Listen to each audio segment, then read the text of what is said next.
Sejam todos bem-vindos ao nosso canal para gostar de História e Geografia. E o nosso tema de hoje é a primeira favela no Brasil. No Brasil, são conhecidas como favelas, localidades em áreas urbanas, onde são construídas várias casas que ficam localizadas em alto de morros ou em periferias das grandes cidades. Geralmente são os próprios moradores que constroem suas casas, de alvenaria ou de madeira, além de fazerem as próprias instalações de água, luz e esgoto. As favelas também são conhecidas como comunidades, pois essas localidades vão muito além de moradias precárias. Na verdade, elas contam com uma infraestrutura própria, com comércios, escolas e muitas delas contam com ONGs, criadas pelos próprios moradores com o intuito de ajudar os mais carentes, já que o poder público negligencia há mais de um século esses espaços. Mas a denominação favela é bem antiga, tão antiga quanto a formação desse tipo de moradia no Brasil. Esse nome foi inspirado em um arbusto que mede de 3 a 5 metros de altura. E além de flores brancas, a planta também produz um fruto com espinhos que causam irritação em contato com a pele, e com sementes oleosas, semelhantes à da fava, um tipo de feijão. Daí o nome favela. Essa planta é uma espécie típica da caatinga e pode ser encontrada sobre uma encosta do Arraial do Belo Monte de Canudos, na Bahia. E o surgimento da primeira favela foi consequência de um triste acontecimento nessa região, a Guerra de Canudos, que aconteceu nos anos de 1896 e 1897.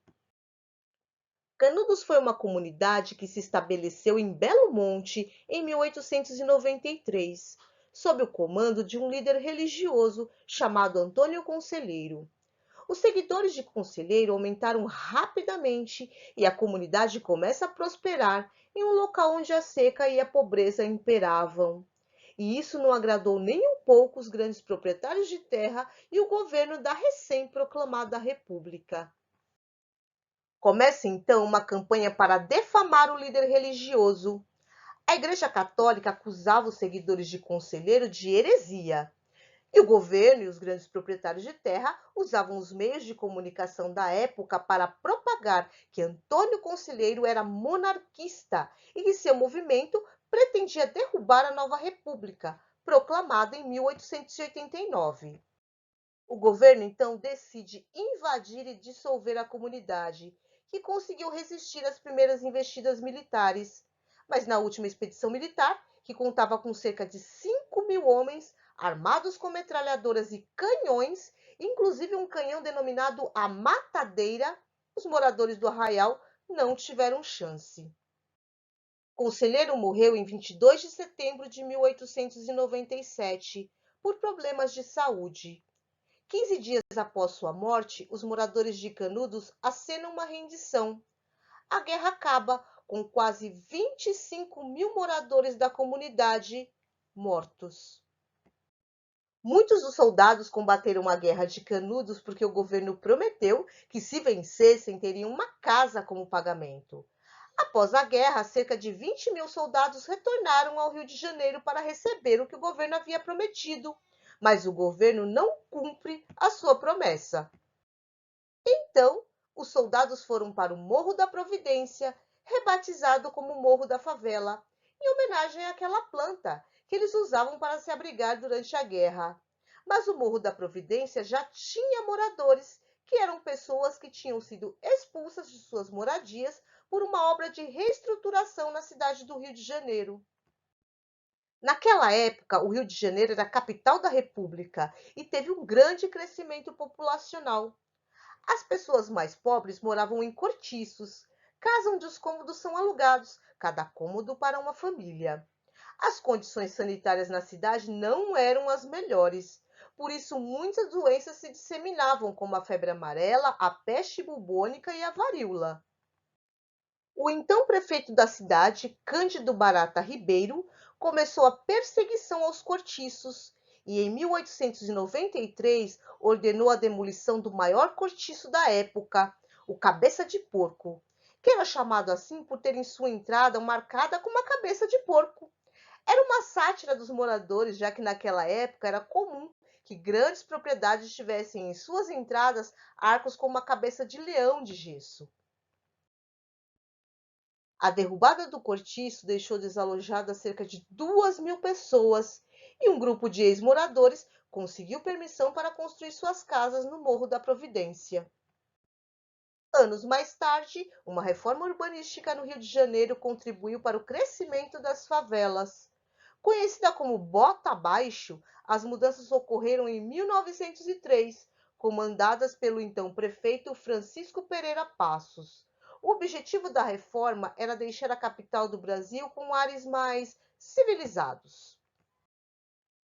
Para isso, o prefeito pretendia alargar avenidas e combater as epidemias que assolavam a cidade e começavam a trazer má fama internacional. Então, o governo ordenou a demolição de quarteirões inteiros, em especial os cortiços e pequenos comércios. Mais de 14.000 pessoas foram expulsas de suas casas, sem nenhum amparo do governo. Sem ter para onde ir, essas pessoas migraram para os morros e fizeram suas casas com os restos da demolição. Em 1904, outra reforma, embora positiva, foi tão mal implantada que causou uma revolta no Rio de Janeiro, a revolta da vacina. Em 1903, o presidente Pereira Passos nomeou o sanitarista Oswaldo Cruz como diretor-geral de saúde pública, dando a ele carta branca para eliminar a peste bubônica, a febre amarela e a varíola, que vitimavam milhares de pessoas todos os anos. Oswaldo Cruz apoiou as demolições e alargamentos de rua, pois isso facilitava a circulação de ar. Traçou uma estratégia para a eliminação dos ratos causadores da peste bubônica, chegando a premiar financeiramente cidadãos que entregassem ratos mortos às autoridades. Mas essa estratégia não deu certo, já que as pessoas começaram a criar ratos em casa com a intenção de receber o dinheiro. Os mata-mosquitos foram usados para erradicar a febre amarela, que é causada pela picada desse inseto. Mas essa estratégia não ficou nada popular, já que os agentes de saúde entravam nas casas à força, acompanhados da polícia e com autorização da justiça, obrigando o morador a abrir cada cômodo da casa. E com a vacina contra a varíola, a coisa não foi diferente.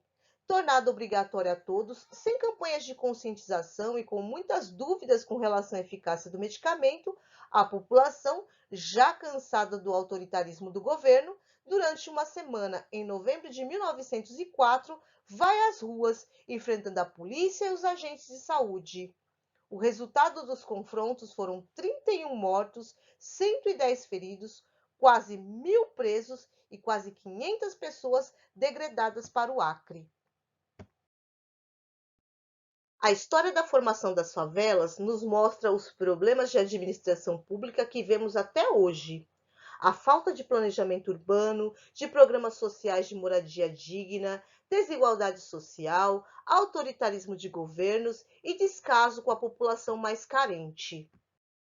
Segundo dados do IBGE, em 2019 havia no Brasil 13.151 favelas, com 5,1 milhões de casas e 13,6 milhões de pessoas.